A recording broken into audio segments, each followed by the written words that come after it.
How y'all doing this evening? Welcome to Third Thursday Live.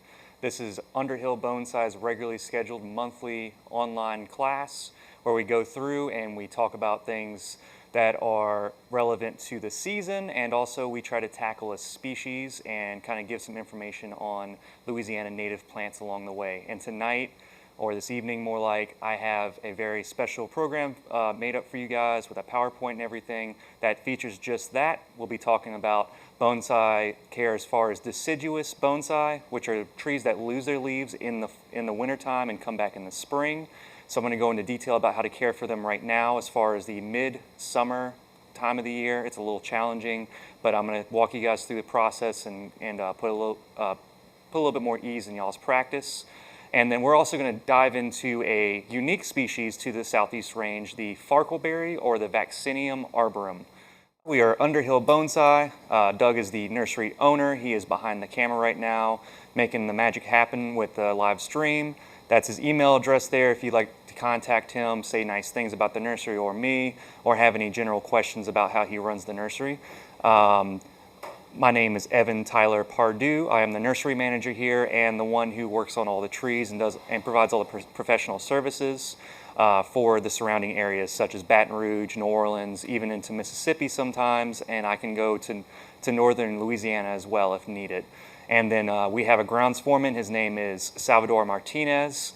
He is always here keeping the grass cut, keeping all the pots clean of weeds, and making everything just look fresh and clean around here. And I haven't done this slide in a while, but this is one of my favorite slides because for those who are new to bonsai or not familiar with what bonsai is, and this is your first time viewing a live stream or watching a video about bonsai, bonsai is pronounced bone-sai, like B-O-N-E, like bone, and then the sai, like S-I-H-G-H, bonsai, which roughly translates to tree in a container. It's actually an old practice that dates back to early 700s AD in China, which was originally called pinzai or peijing. An example of pinzai or peijing would be that bottom right picture there, where everything kind of feels a little bit more organic. Things look like animals or caricatures or mystical creatures sometimes. And then bonsai, which would have been introduced into Japan whenever China and their cultural and religious views were mixed into Japan around the 1400s. The top image there is a more formal, that's a informal upright style bonsai tree as we recognize them today, and that actually has been recently engineered and the techniques have been mastered within the last century. And it hasn't been until the mid-20th century that we have actually gotten bonsai here in the States. So whenever we got bonsai in the United States here, interest really started to rise after the events of World War II, of course after the 50s. And so the GIs were bringing home bonsai trees and other things that were of Oriental or Japanese or Chinese culture. And one of the things that came over was during the bicentennial year for the United States was that Japan provided the collection at the U.S. National Arboretum. One of the trees seen here in this image was part of that collection that came along with that collection. It was a symbol of peace and also just as a general overall representation of what the art form is and how it can join nature with humans. This tree survived the bomb blast in Hiroshima and is a powerful statement, and is kind of what we look as to like masterpiece bonsai trees here. That tree is roughly about 400 years in training now. And then of course later on when the California clubs, bonsai societies and clubs formed, John Naka was the Japanese American leading teacher and basically translator of all the techniques that was considered sacred or just a mystery to the United States for a long time, and he wrote Bonsai Techniques 1 and 2, which is considered the modern day bonsai Bible. And so we're going to go into this evening's topic, which is deciduous bonsai care, or more specifically summer care for bonsai, deciduous bonsai. I personally really enjoy working with deciduous bonsai, so this is a very heavy topic for me. It's something I have a lot of experience with, and where we are in the southeast in Louisiana, we deal with a lot of deciduous temperate trees that are native to our range. Like the one that's pictured here, that is one of my favorite little winged elms in my personal collection there. I have winged elm, we have parsley hawthorn, American hornbeam, this species Farkelberry that we're going to talk about here in just a little while, and a couple of other deciduous trees that are very awesome for our bonsai practice. And so some of the topics I'm going to be touching on this evening that I feel like are the most important for us, especially when we're concentrating on deciduous trees. We're not talking about evergreens, pines, junipers, broadleaf evergreen plants. We're talking, and not even tropicals. This applies mostly to deciduous trees for this evening. We're going to be talking about how to balance energy and how defoliation, how to utilize defoliation correctly and when to use it, water and sunlight, and then also preparing your tree for the fall season, because here in Louisiana in the southeast range, our summer is pretty long, and when the fall comes, it takes a little while, but when it comes, it seems to come very abruptly. And so there's things that we need to have our tree prepared for, and also this could translate over into other regions of the United States as well. So for energy balance, this is something that I know is a little confusing when you first get into bonsai. For people who are brand new to bonsai, they get their first tree and they see it has a certain shape or a certain form that is very idealized, or it has been realized with such tree like the one you see here. And how do you balance the energy in a tree like this? And how do you build a tree and progress it towards being healthy, but also progress it towards maintaining its design and improving that design over time? And one of the key things to know about deciduous trees is when to prune them. And so the common practice is written in the books, or I've heard a lot from other professionals, and kind of just a general broad conception of how to trim deciduous trees is they're usually trimmed about twice a year, and that's going to be for ranges where the winter is roughly about 4 to 6 months long, and then the summer is somewhere around 3 months, and then they go back into a fall season where I'm going to talk loosely about how it attributes to being in the southeast range, and here in Louisiana, we get lots of growth, we get lots of flushes, we get a secondary flush, we get a third flush sometimes in the year, depends what the weather does for us. So knowing when to prune is extremely important. And so the rule of thumb for deciduous trees is always in early spring to do any heavy, hard back cuts, and then into the later spring, once the first flush has really hardened off, then you're supposed to go back and chase back the growth, which is very, very good way to look at it. And as I've heard from another bonsai practitioner, that the late spring is a time for shears, not for knob cutters. And so when we're getting into the summertime here, we're trying to balance that out. And so a lot of our trees are still kind of growing a little bit, and you'll see buds pop up here and there. And really, you don't have to follow the strict rules about early spring and then late spring, and then when you go into the summertime, just maintain that shape, and then fall. For us here especially, trees just keep growing. And in some other parts of the world, in more tropical ranges where there's almost no winter at all, that's always a question there. But keeping it simple and keeping straight on topic here, just prune whenever shoots need to be allowed to elongate and harden off, and you get what your design goal is out of that shoot.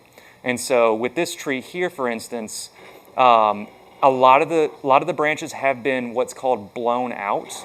And I'm going to pull up a tree in just a moment here and kind of show you guys what that looks like. But a lot of these branches on this tree have come to the desired thickness after being blown out. And basically they've gotten to the right size that I want them to, and then they were cut back. If you notice from the image that is shown out on this tree, you don't have to go to it, but there's a branch up here that is being allowed to elongate and to thicken the top part of this tree here for that leader to make a smoother transition. Other than that, all my branches are approximately where I want them to be as far as the size of the branch And oh, perfect, I came right back to the desired front. It's marked with this yellow little stick here. And so you want to prune whenever you know that you have the elongation in a branch on a new shoot that will in turn either give you a new branch or it's going to give you a new shoot and give you a finer, well, I should say more like a finer branch, like a twigginess. And so if you're trying to get a branch, you should let it grow out and then cut it back when it gets to the length to the thickness that you want it to. If you're trying to get twigginess, you still need to let your shoots elongate, harden off, and then you can cut them, and then they can become useful later on in the season. And so when the wintertime comes, they won't just die back on you. And that goes for a lot of deciduous trees.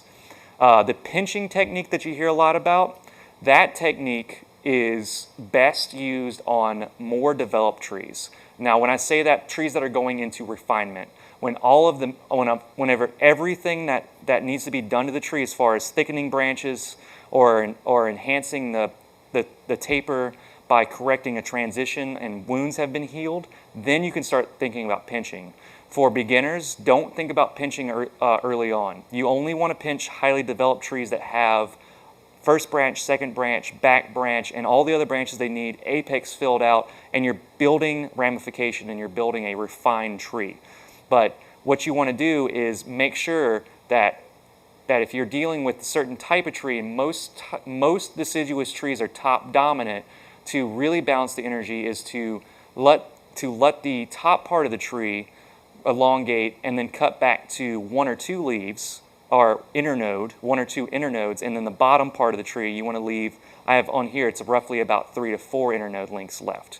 And that's going to also help balance the energy as well. Now, whenever I say allowing branches to be blown out, I'm going to switch this tree out real quick so you guys can see what that looks like. I'm going to put this guy right here on the floor because I'm going to be coming back to him in a little while. But this is a tree that is being allowed to be what I call, or I've heard someone else say, allowing the branches to be blown out.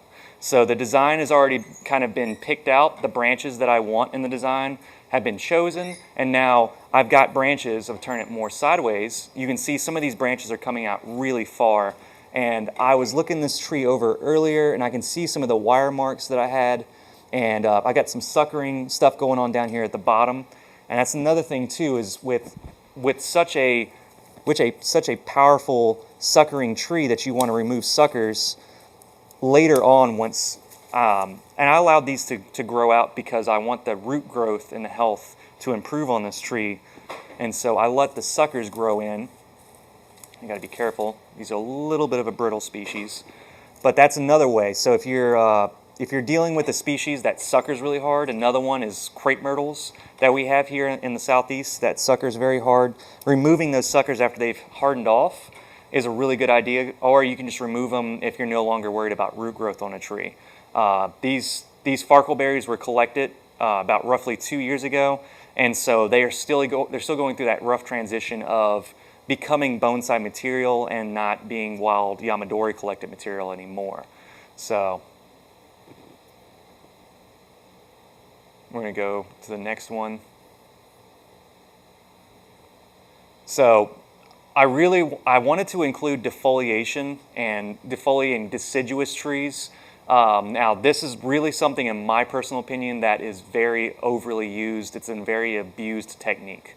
And it's something that is very highly debatable, and I know I might get a couple of shots taken at me if I say, defoliation is a poor technique or a not good technique, but you have to use it when it's needed or when it's necessary. And so with trees that are in development, we are not going to think about fully defoliating them. You have to know what you're doing and what your plan is with your design or with the tree at the given time. You can't go in and just look at all your deciduous trees on your bench and say, all right, well, it's getting towards late summer. It's time to strip all the leaves off of there. You need to know what you're doing, especially when you have trees that are energy positive, and that is what this particular species is, and bald cypresses are very energy positive. Elm trees, they do have a tendency to be a really energy positive tree. So taking off every single leaf, even all the way out to here on newly developing branches, can really, really sap a lot of energy out of your tree. And so that's something that we really want to be careful about. So if you ever read an article online or see another video where someone's defoliating a tree, keep in mind of what time of year it is, keep in mind what species you're dealing with, and as I've got listed on this slide here, do not defoliate struggling or weak trees.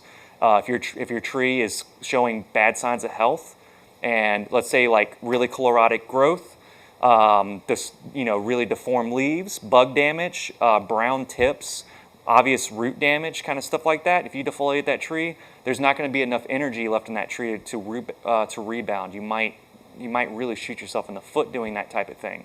Do not fully defoliate trees in early stages of development. Like this tree here, I do not recommend fully defoliating a tree that you're trying to grow the branches out on. You're just going to suck all the energy away from the tree, and it's not going to be able to store those starches and sugars for later. And do not fully defoliate a highly developed tree unless you know what your game plan is. To give you guys an example, I have a tree that's going into the national show this year, and it had some older, rattier kind of looking leaves. They weren't ratty to the point where it was ugly, but they were very mature, hardened off leaves that were starting to get a little bit of just age to them, some spots. When you spray for bugs, spraying for bugs is not perfect. And so sometimes you get spots on your leaves that are just not preventable. And so I defoliated that tree so that it looks good in the next coming month for the show that I'll be putting it into. If you're trying to achieve twigginess, immense twigginess in a developed tree, that is also another way to do it. Let's say you're fully defoliating a tree is also a way to do it. So let's say you're at your primary branching, and then you get to your secondary branching, and then you get to your tertiary branching. When you get to that point, and you're like, man, I want this thing to be twiggy in the fall, and I want it to have a great winter silhouette show.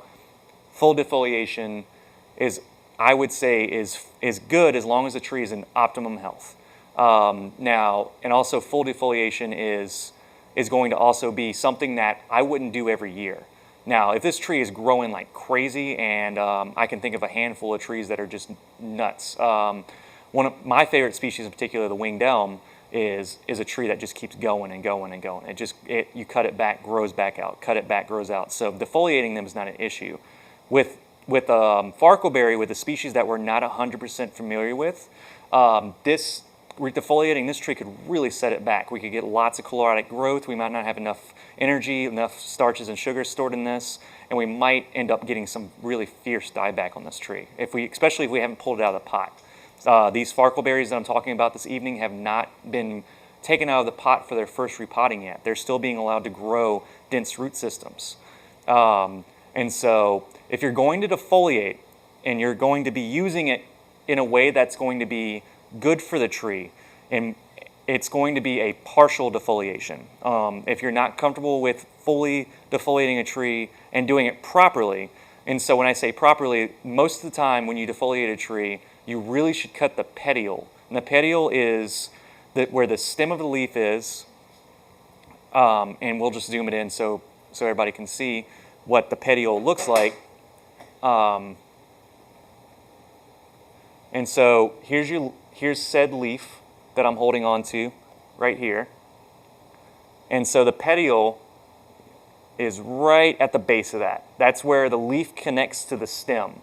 Not the fleshy part of the leaf where you start to see the veins, but right there, right where the leaf connects to the stem. You should cut right there and leave that petiole intact, because if you just pull it off, there's a bud right there waiting right underneath that petiole. You could rip that bud off and damage it. If you're trying to achieve really, really twiggy, refined looking growth on a developed tree, ripping off all those buds at those petioles will really, really waste your time. You're going to have back budding in spots that you will not expect. You might just get back budding all along your trunk and just on the ends of your branches. So partial defoliation is what I recommend for people who are getting into bonsai and that have not done this type of practice with deciduous trees before. And so partial defoliation would mean just going in and removing overly large leaves and leaves that are blocking light. So basically, it's just thinning out so we can allow more light to get into the interior of the canopy easier. Let's say, I mean, this tree is not nearly as dense as some other species that I'm used to working on here. For instance, like a bald cypress can get so immense with its foliage mass that it really needs to be thinned out at least 3 times a year. And thinned out, that's mostly going to mean partial defoliation. But you look at these trees here. I mean, the internode lengths on these Farkelberries are pretty far, and I'm seeing that as time goes on, that we can shorten the internode lengths back to here. There's it might be a little difficult to see. Let's see if we can see that right here.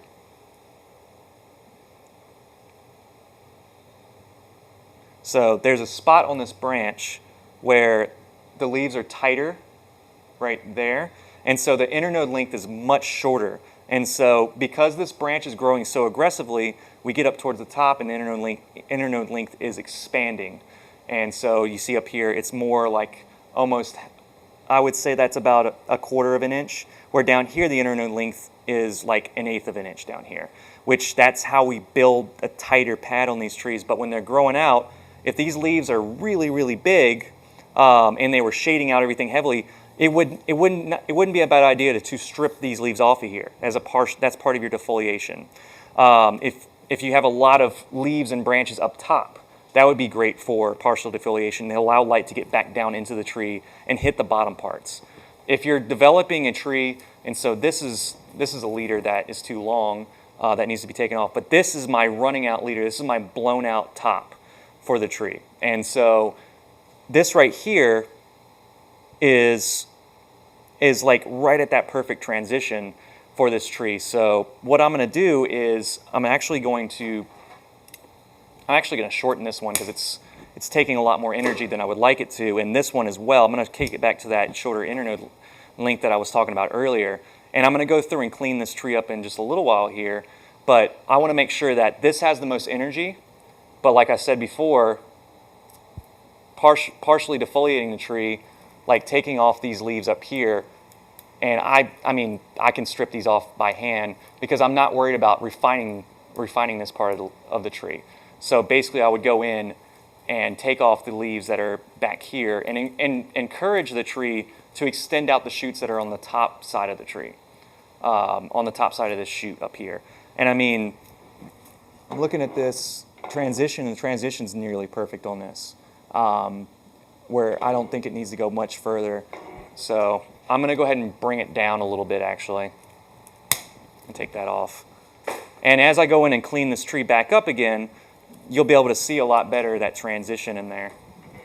And that transition is what I was talking about on the other Farkelberry earlier, that you have to grow and blow out the top. And you can't do that unless you understand how the energy is balanced in this tree by growing out that top leader and allowing all the energy to go into the leader and keeping everything tight back.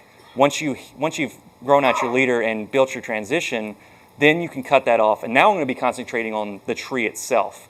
Whereas on the other Farkelberry here, I kind of did it the backwards way.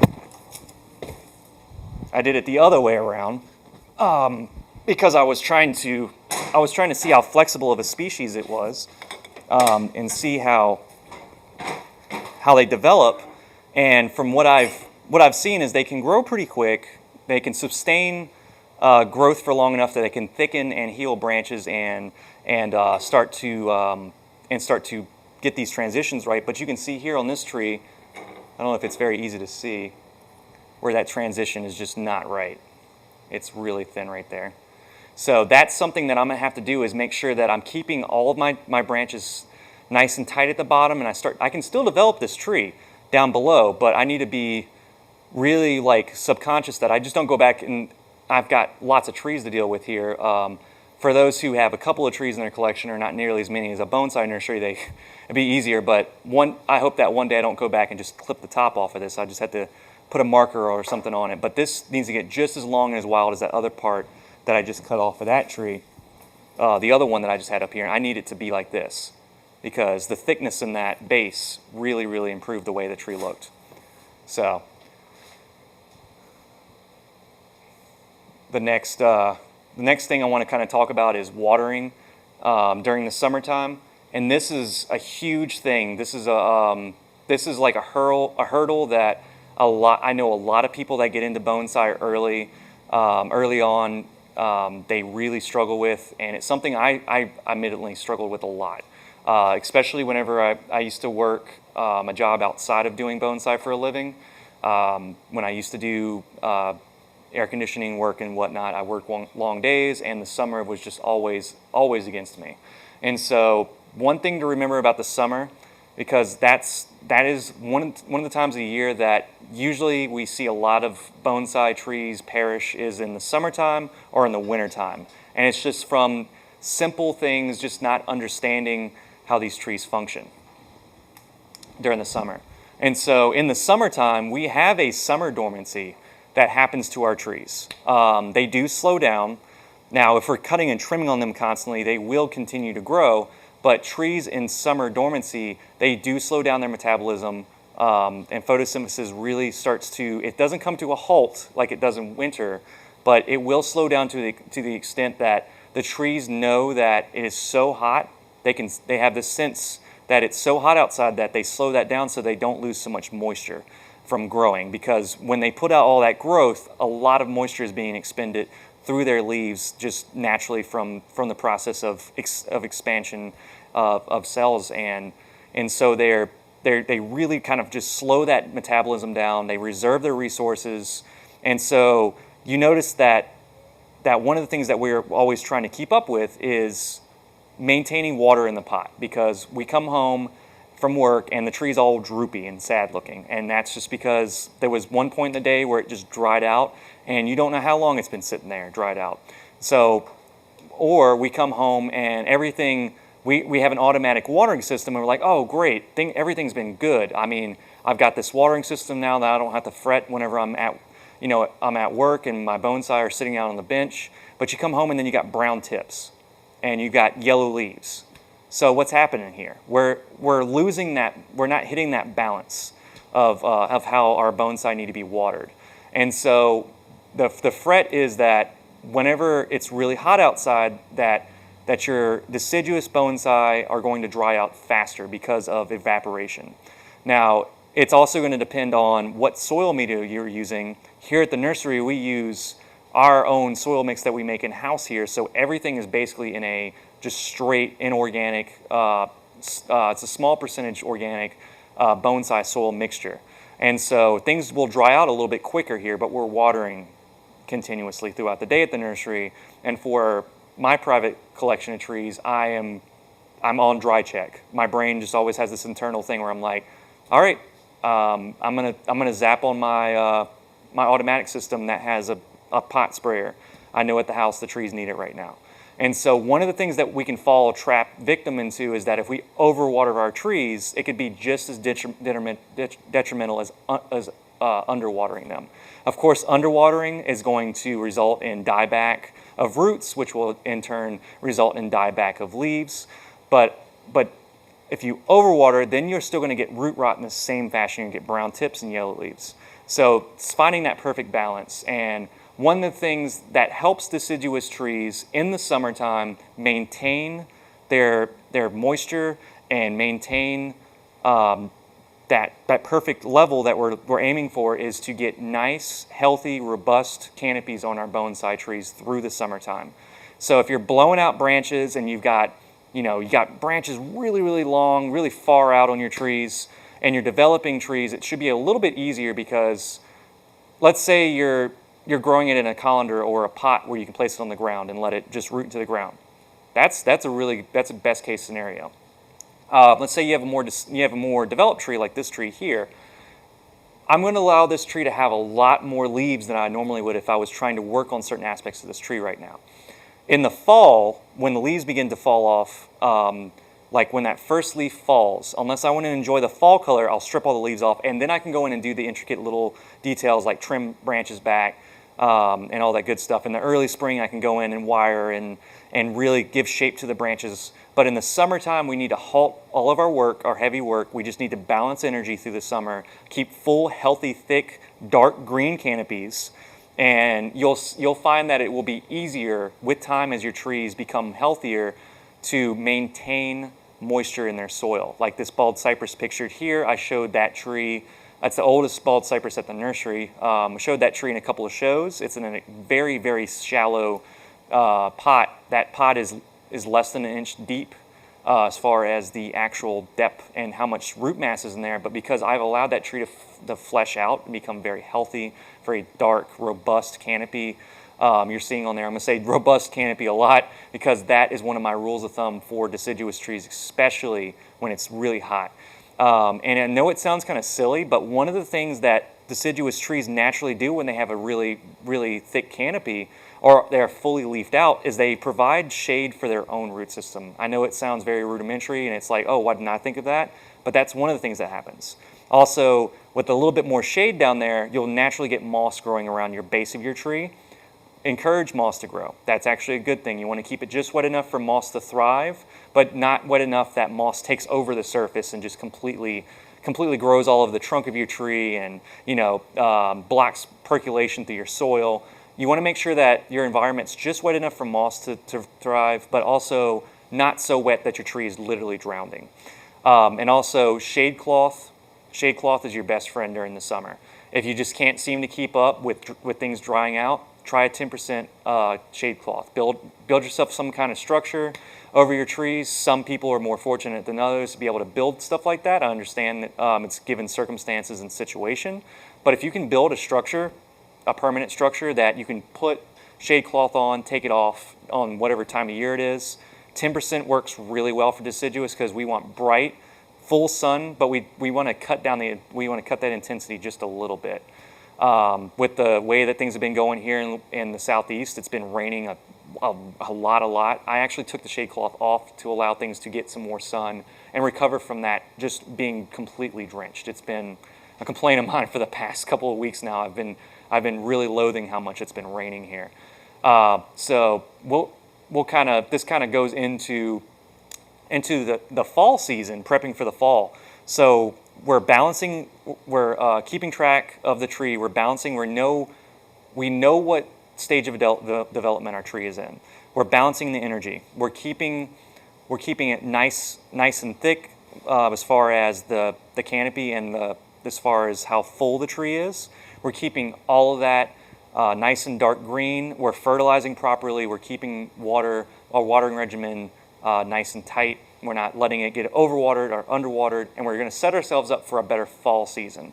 And I kind of see the summertime as just a perpetual just movement towards the fall. That's really what we're setting up for here, because in the springtime, right, like early spring, like early like deciduous trees, we're repotting our butts off. We're really just getting in there and just making sure that we get everything squared away. If we got root-bound trees, if we need to put a tree in a new pot or a show pot, or we need to do the next stage of development or do some root work that's really needs to be done on a collected tree or on a younger tree.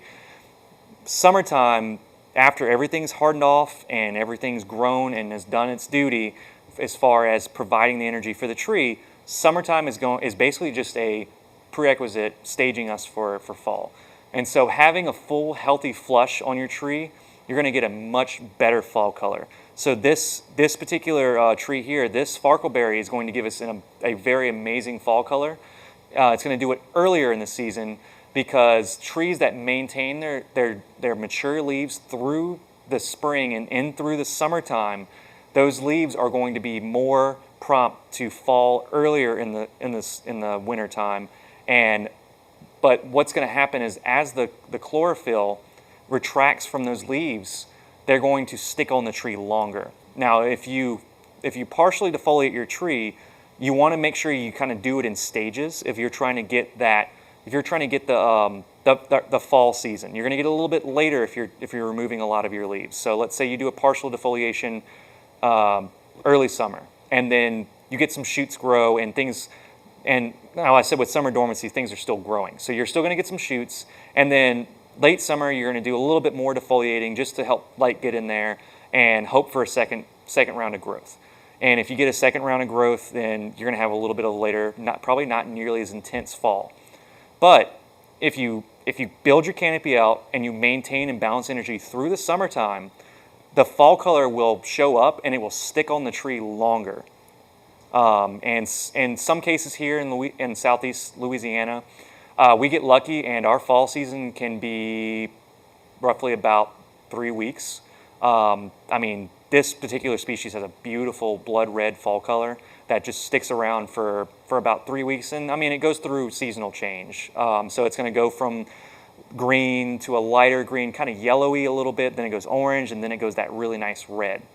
But trees that got fully defoliated and they flush through, like for instance, like my winged elm that's going to the show, that tree's going to have leaves on it probably until actual winter, until it actually starts to get that very low temperature drop consistently where dormancy starts to really trigger, and the leaves might just turn brown and just kind of just fall away, or they might turn yellow really quick, and I won't get that really long lasting, really beautiful looking fall color to it. As far as NPK during this time of the year, you can cut down on nitrogen during the summer. You don't want to push your trees into a too energy positive state and really start exhausting them when they're trying to take it nice and easy. So don't cut back real hard and then pump it through full of nitrogen, and then the next day it's 100 degrees outside and the tree is just pumping and pumping energy and water's coming out of the leaves and you got open wounds everywhere. You're going to really push that tree back. So yeah, if we're really worried about fall season, which we are here in Louisiana, we're fortunate enough to have a fall season because I have talked with other bonsai practitioners in Florida recently, and they don't even get fall as intensely as we do sometimes.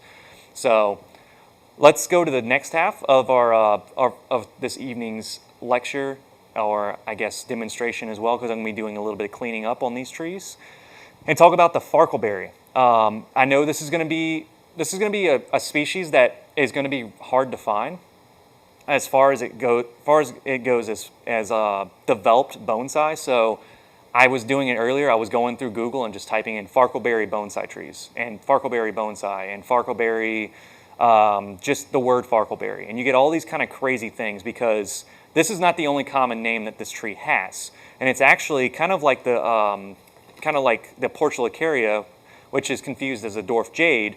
It's just called this one common name over and over and over again. It gets this association, and it's harder to pinpoint these trees. And so I'm sure there are specimens out there, and there are going to be southeastern bonsai practitioners that probably have some really nice ones out there. And if there's anyone in the southeast that has a Farkelberry, a Vaccinium arboreum, they say that nomenclature is pronounced however you feel like it needs to be. I've not taken, but have gone through some survey classes of horticulture when it comes to nomenclature. So don't make fun of me for butchering the names. But when it comes to this tree, especially for the southeast, this tree is also called huckleberry, sparkleberry, or winterberry. And so there is another species of huckleberry that is commonly confused for this variety or this species of Vaccinium. Vaccinium is basically the genus or family of blueberries. Sorry, I got a pressure drop, my ears popped. So they're the blueberry family. So if you look at this tree, you notice when I say blueberry, if anyone's familiar with blueberries, there's a lot of similarities to blueberries. One to be noted is thick, leathery, dark green leaves. Blueberries, like your regular production blueberries that you can actually eat, they have leaves that look just like this. Also, that kind of stranded, that striated kind of looking bark, it's kind of got a reddish kind of orangey tone to it. It's not plated. It doesn't have like a plated bark to it. It's not smooth. It's got this kind of a rough kind of looking texture to it, and it exfoliates slightly. But yeah, you can see the dark leaves in there, and so being a blueberry family tree, it does a lot of things just like a blueberry. So you can bring it back up that slide so see where I'm at.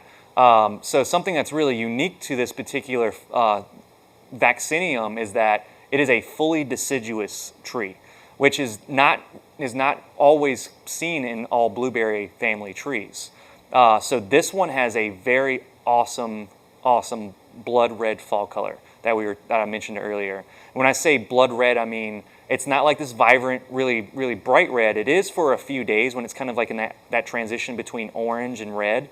But when it really starts to do that showy fall, I mean it is like a dark red. It looks really well. It contrasts really well with the darker tones in the trunk here, and it also I mean it could be a very strong complementary color to whatever container you choose to show it in. And something that you can see in the picture there on the slide is that these trees are past the point of flowering. They're called Winterberry because they do flower and make fruit in the wintertime normally, but we have had our Farkelberries making flowers and fruit just recently in late spring. So we had these white flowers, and we have the remnants of the berries, and we can kind of show that. I actually have one here.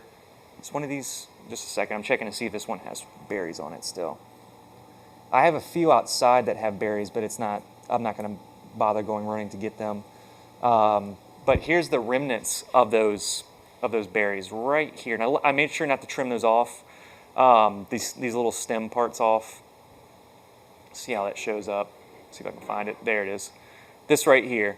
That's the remnants of where the flowers were. And so you can see on most species that flower and produce fruit, it's always like, I always look at different species of trees and go, does it flower, does it fruit? Because if I'm working with a certain species, I want to know what are its attributes, what can it contribute to bonsai design, and also set it apart from other trees. Deciduous, check, love it. I love deciduous trees. Has a great fall color, even better. Some deciduous trees just have really poor fall color. There's a couple that are quite exceptional. This is one of them. Does it flower? Yes, that checks off the list. But one thing that kind of bums a lot of people out about certain species that flower is that some trees only flower on the freshest, longest, elongated shoots on trees. This one, it actually produces, on older wood, it produces those shoots, and they're closer to the tree. And so the top of this tree had white flowers on it. And of course, that's where the majority of the energy is, because I'm growing the top out right now. But I've seen other Farkelberries in our collection that have been compressed and have had their energy throughout the tree, and I've seen those white flowers all over. So we can really get a beautiful, showy look to this tree. And if it flowers in the spring as well as the fall, even better. And then we get a fruit. And the fruit on these trees are not edible, or if you want to try to eat them, it's an ornamental fruit-producing tree. I've heard a couple of people say, down on the bayou or down in the woody areas, the woodsy people are like, oh yeah, I eat huckleberry all the time. I pick them off of the trees. I doubt you eat the little black ones, the little black dangly huckleberry fruits that come off of this one. And so the other huckleberry or farkel or vaccinium that I guess you can say, common names are all kinds of confusing. It should use less of them and use more nomenclature.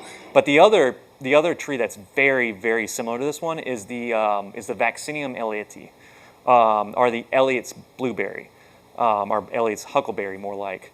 And that tree looks almost spitting image to this one, except it's way smaller. It's got the same leaves. I've got one outside that I've been working on for a little while now, and I've compressed it, and I've got it really nice and tight. It has a very dense canopy, denser than this one, so it is kind of like a dwarf variety of this tree. But other thing is that it produces edible fruits, and they taste just like blueberries, if not sweeter. They're like a sweeter version of your regular production blueberry. Unfortunately, this one you can't eat it. So it checks a lot of boxes off as far as what I want in a species for bonsai. I can't eat it, but I mean, I'm using systemic insecticides most of the time on my trees. So it might have a little bit of a sting or not be very, very good to eat. So more things about the Farkelberry. I believe have a couple more slides on them.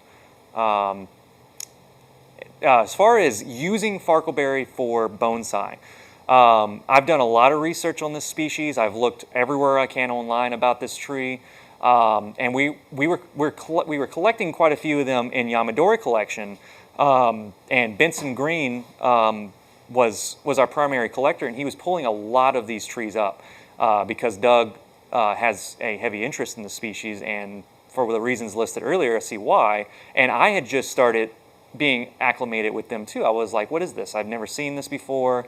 I know as a child walking around exploring in the woods, whenever you go out and you play with sticks and dig holes, and you kind of remember seeing this tree every once in a while next to your favorite tree fort. Like it might even and it's such a common tree here in the Southeast Range that I guarantee you that if you saw this tree in full form, we brought you out in the woods, you'd be like, oh yeah, like that's, I don't know what that is, but I've seen that dozens of times. And this is one of those trees.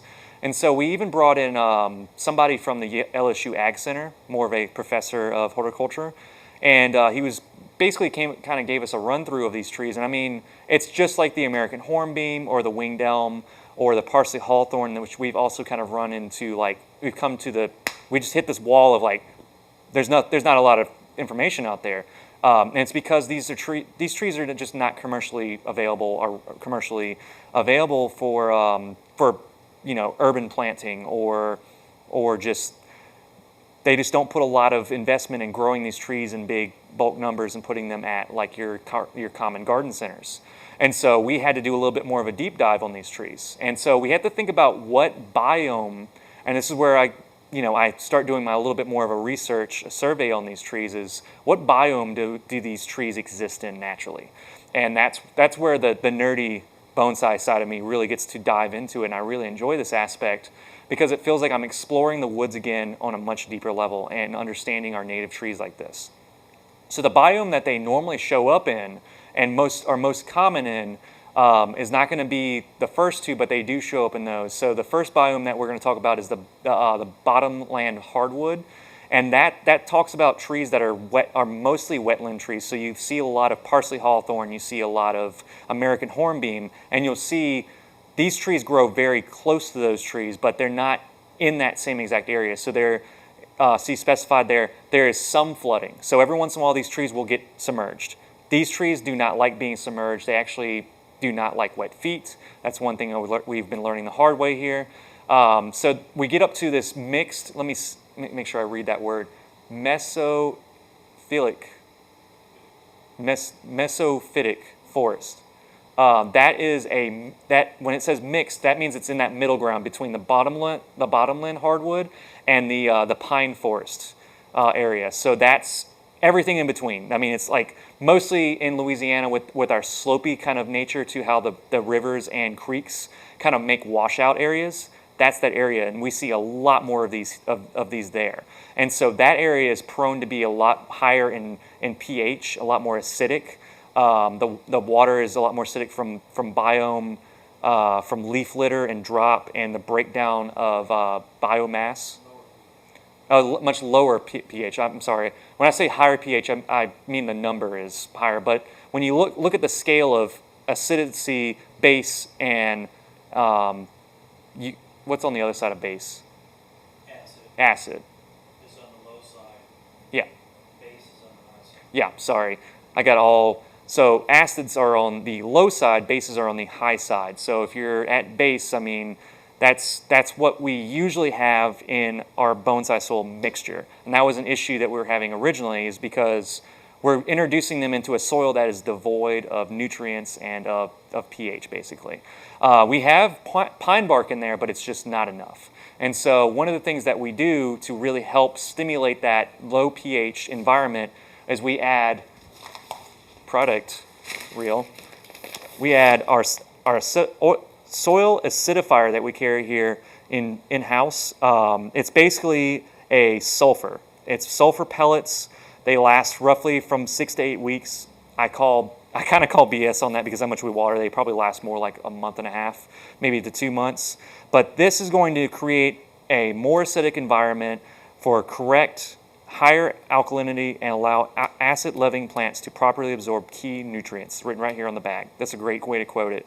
And so whenever we're applying this, we apply this to the soil along with our regular fertilizing regimen, and so that if the alkalinity is correct and the acidity is correct in the soil, then the tree can actually absorb the nutrients that we're trying to give it. And we won't get these chlorotic looking leaves. And chlorotic just means that they're yellow. The chloroform, not chloroform, the chlorophyll that we need in the tree to make it this healthy dark green so it becomes a actual solar panel and not a struggling piece of growth is taken care of with that lower pH. So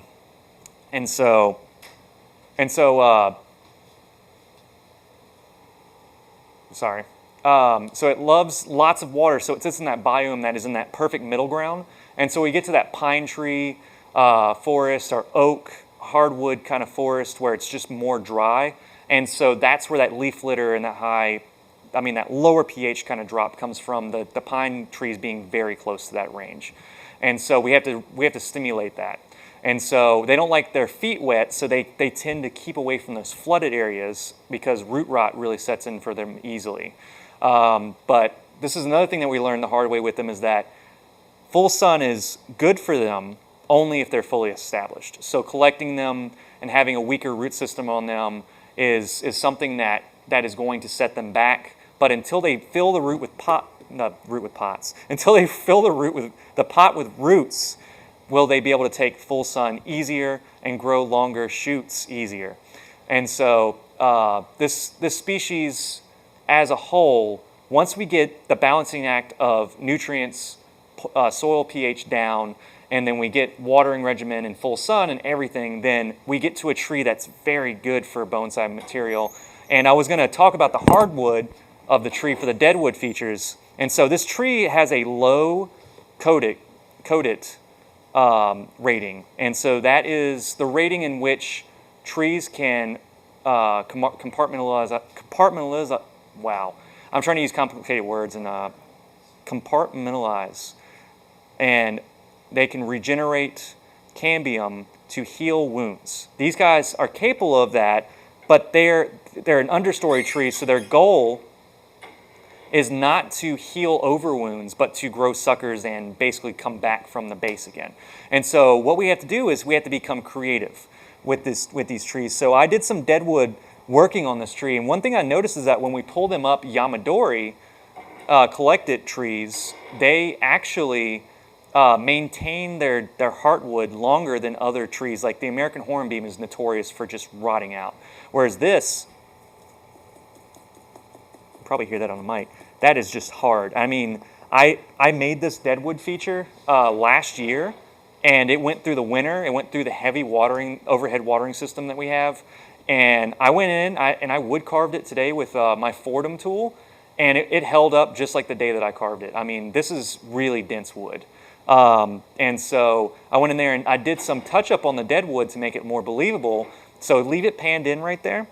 And so what I did here is I used, where's it at? There it is.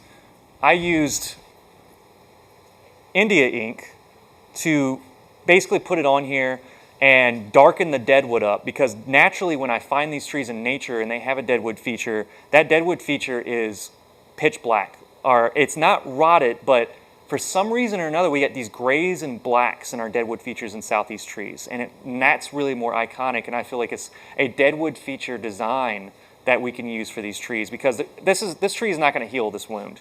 This cambium is not going to roll over that as easy as a bald cypress can. So whenever I carve it, we'll come around to this other side, and you can see the heartwood in there. So that's the heartwood right there. And so see, it's got this little bit of this nice kind of, it's a beautiful wood. I actually have I have a cup that somebody cut down and made out of this particular tree into a nice stave style cup for the Renaissance Festival. It's a gorgeous wood. It's got this kind of reddish, kind of pinkish tone to it. And then this white right here that's where I hit the cambium. So when it dries, it actually has a lot of oils in it that helps it maintain itself. And it's not an immortal or sinker style wood like the bald cypress can be, but it is very hard. So when I go in there with the India ink, it makes it a lot more believable because that big white fleshy fresh looking look to it. It just looks like a tree that's just been grinded down and chopped down recently. We want to give it age. We want to give it and evoke old to it.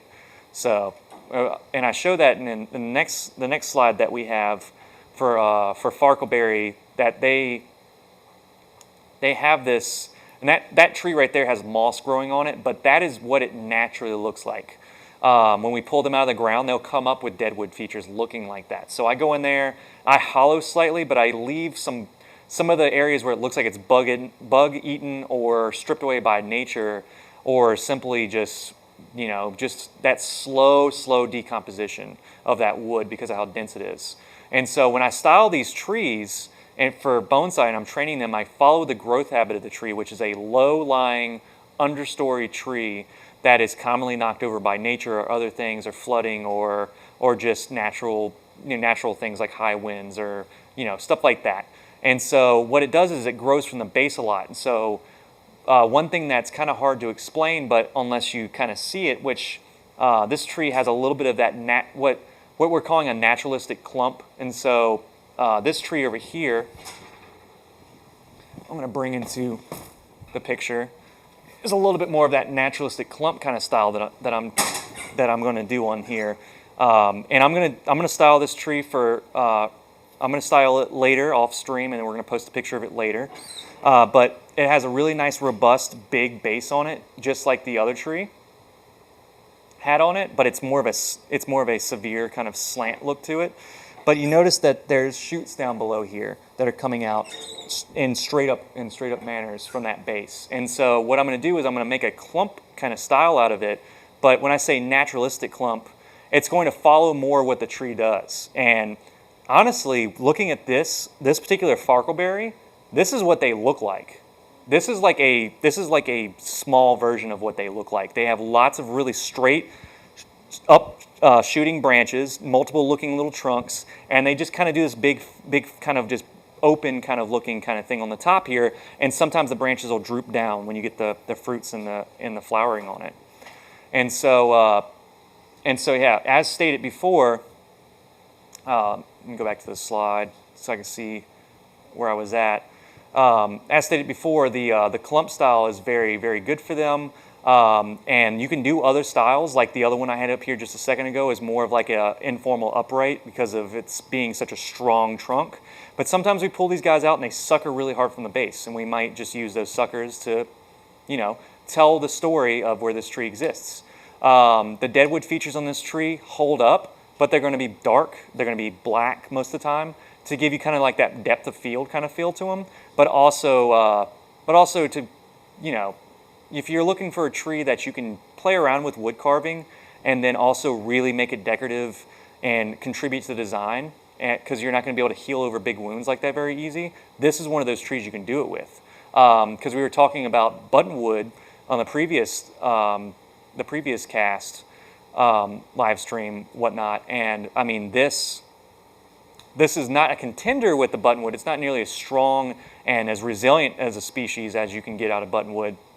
Something you have to work a little bit harder at, and really play around with pH and sun and water on this species. But when you get it growing nice and healthy, it puts on growth. And one thing that I will mention about this tree is that when it starts growing, the branches, when the shoots come out and they start growing branches, right here, you can kind of see it a little bit, but there is not one but three. Where's that? Which leaf is in the way? This one. There is not one but three shoots that came out and have hardened off into like branches on that spot. So that's going to be point number one, is removing those overly thick junctions where multiple shoots have come out. But also, if we want a bifurcation quicker and shorter and closer to the trunk, I think that's a good thing to have with this tree. And so what I'm going to do with the little bit of time that we're gonna do this stream for is I'm gonna go in and take this tree that I did a blowout on. It sounds like a hairstyle technique thing, but but that's what I've been calling it, because it literally, you're just letting the branches grow out to the elongation that they need to achieve the girth that we want. And so I was looking at this tree earlier, and the potential front is where this leader is. There's a Deadwood feature in there that I kind of designed that's not very easy to see, but will be more of a, that's kind of like a, can you see it? It's kind of like a V-cut is what you call that sometimes. And you get that when you have a big, tall, deciduous tree, and you can cut it to a stump. So it was cut to a stump right here, and then I did a V-cut Deadwood technique right here. And see, there's cambium roll right there, which is really good, but it's not going to creep over that. It's going to take a long time for it to ever do that. I mean, this thing was 4 feet taller than it was right before I cut it down, and that cambium roll is just right there.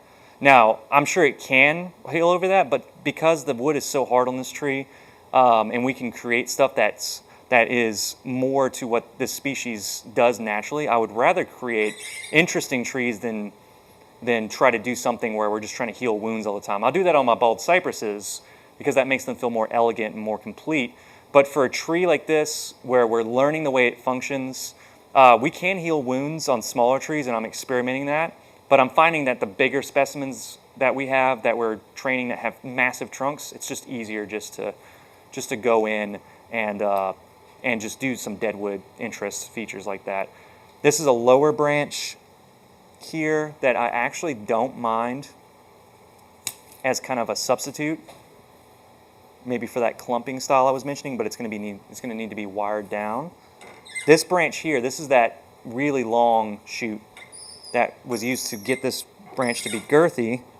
So I'm actually going to take that one out. Oop, I thought my bucket was there. And I'm going to flatten it out to this bifurcation right here. And I'm not cutting back to bare branches. I'm cutting back and leaving a reasonable amount of leaves on there. Same thing with this branch right here. It was grown out for some thickness.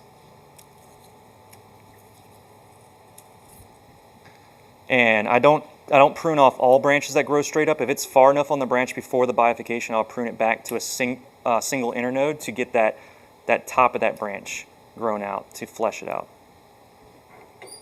Here's another branch with a beautiful bend in it that has a good bifurcation, not as far in as I would like it to. So I'm going to chase that one back.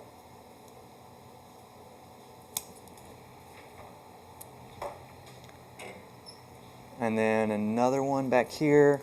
That's a suckering hard branch. I'm going to cut it back to one internode. One internode there. And I love the bifurcation and movement in this already. I already got some good stuff there. So I'm just kind of combing my way through, but I'm not going to cut any. I think I've got all my branches right where I need them as far as size. So I'm not going to cut anything seriously hard because it's the summer and I still want to maintain as many leaves as I can, but then also knock down some of the energy in some of these top shoots as well, so we can redirect it. And I actually do a lot of wood carving during the summer, because the summer dormancy is another time of the year to take advantage of that carving. And there's just a nice little tree in this mess of branches. I'm going to leave that long there.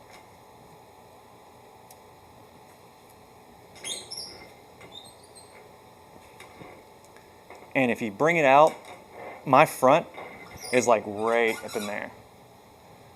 And that's how I basically built that other big boy. Was I went in there and just grew some branches out, blew them out. When we collect these trees from Yamadori Collection, which we did 2 years ago, and they established really good root systems on them, they gave us really good branch selection. And one way to go in and get that bark like I had on my other one, this is a wire brush. Just a regular steel wire brush that I can get from the hardware store. And just go in there and just knock that kind of mildewy look to it off of there. And be gentle, because if you bump into these branches too hard, one thing that I found odd about this species is that the wood is hard. Like American hornbeam hard, like eats your carving tools up. But then the new branches are fragile, and they're just as brittle as a boxwood. I mean, as a boxus species, they just pop right off of there. So you got to be real careful. There's a couple more that I noticed that were a little long. And another thing too is when you make a bigger cut especially on a Farkelberry like this, that's got a lovely base. And this is not a big issue to me right here, this Nabari kind of twist. That's just something the tree came with, and that's something that me and Doug were talking about earlier, is that a lot of these trees are more than likely suckers off of other trees. So they have that, this is where it was connected to the original tree, and it just twists up.